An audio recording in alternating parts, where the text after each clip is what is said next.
What is energy? Our life is closely related to energy. The one we are most familiar with is electrical energy. And power generation also needs to consume resources. Thermal power generation is still mainstream, since it is a consumption of resources.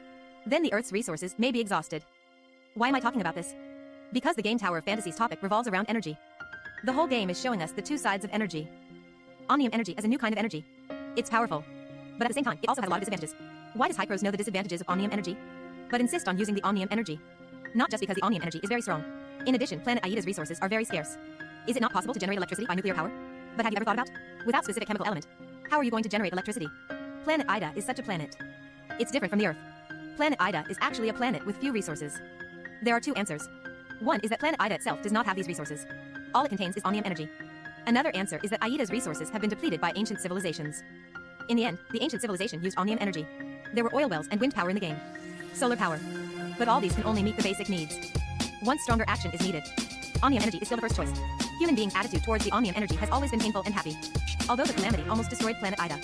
But Hycros still didn't give up using the Omnium energy. On the contrary, it continues to deepen in the study of Omnium energy. Try to achieve eternal life with the Omnium energy. The Omnium energy is the center of the Tower of Fantasy, the emergence of a new type of energy. How should human beings choose? The powerful function makes people linger. At the same time, the curse of radiation is disgusted by many people. This also spawned the organization of the heirs of Aida. They lost their homes because of the appearance of the Omnium energy. Lost his family. So they hate the Omnium energy. But there are a lot of different forces under Doomsday. The Predator used it as a powerful weapon. The Hyenas gang use it as a support for survival.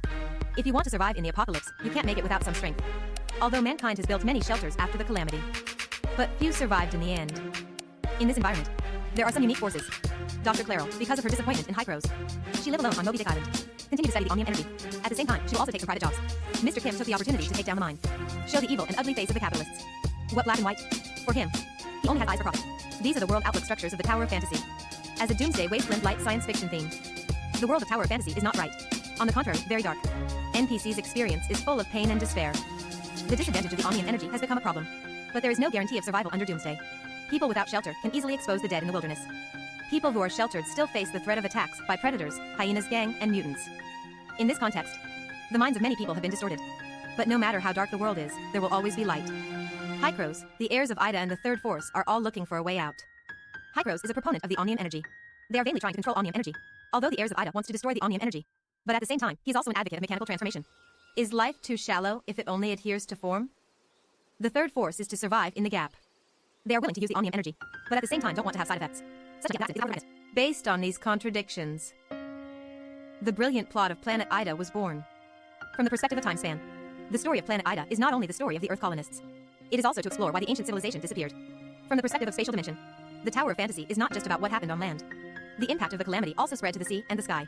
What makes me curious here is that, why is Planet Aida always like this? And no one thinks about going back to Earth? Here, we have to mention the current state of time and space. In terms of setting, now the outside of Planet Aida should not be the original time and space. It's time turbulence. But the weird thing is, despite the turbulence of time and space, but Comet Mara still exists. Is it possible that Comet Mara is more like the core of the seal?